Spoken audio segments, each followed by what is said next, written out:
जर तुमच्या कुटुंबामध्ये कोणी सिव्हिल इंजिनियर असेल आणि MPSC ची तयारी करत असेल तर ही रील नक्की त्यांना शेअर करा। आज आपण MPSC मार्फत होणाऱ्या सिव्हिल इंजिनियर्सच्या भरतीबद्दलचा एक्झाम पॅटर्न सोप्या भाषेत समजून घेऊया। MPSC मार्फत PWD, WRD, WCD आणि WSSD या विभागांसाठी AEE, AE1 आणि AE2 या पदांसाठीची भरती होत असते। यामध्ये एकूण 3 टप्पे असतात: पूर्व परीक्षा, मुख्य परीक्षा आणि इंटरव्ह्यू।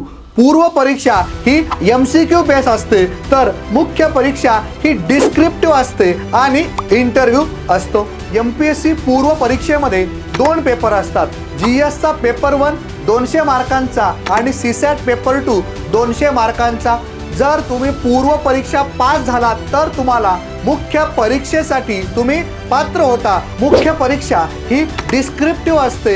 यामध्ये पेपर 1 हा 200 मार्कांचा असतो आणि पेपर 2 हा 200 मार्कांचा असतो। अशी टोटल 400 मार्कांची मुख्य परीक्षा असते आणि जर तुम्ही मुख्य परीक्षा पास झालात तर तुमचा 50 मार्कांचा इंटरव्ह्यू होतो आणि फायनल सिलेक्शन जे आहे मुख्य परीक्षेचे मार्क आणि इंटरव्ह्यूचे मार्क हे पकडून तुमचं फायनल सिलेक्शन होत असतं।